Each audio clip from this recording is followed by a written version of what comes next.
Music by Neha Studio.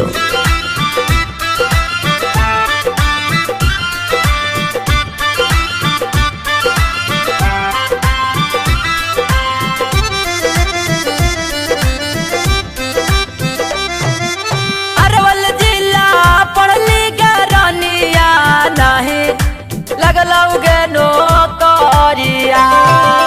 Patna जिला पढ़ली गरनिया नहीं लगलौगे नौकरिया।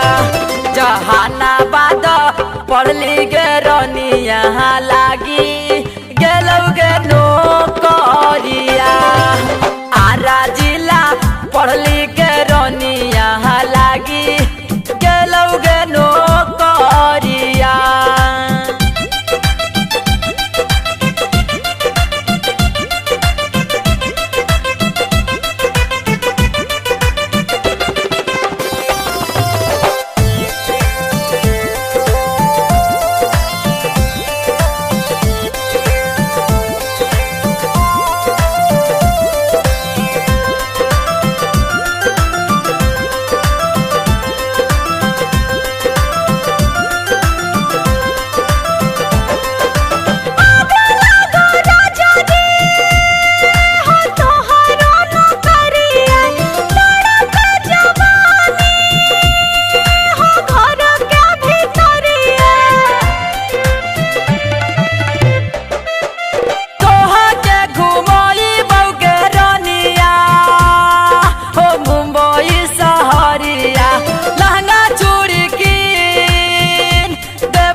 राजा धानिया नौकरिया जे लगलौ गरनिया ड्यूटी मिललौ राजा धानिया।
जहानाबाद पढ़ली गरनिया लागी गेलौगे नौकरिया।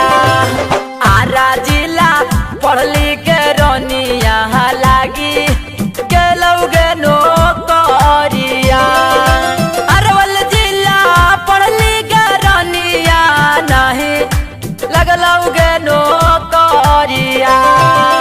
पटना जिला पढ़ली गरनिया नहीं लगलौगे नौकरिया। जहानाबाद पढ़ली गरनिया लागी गेलौगे नौकरिया।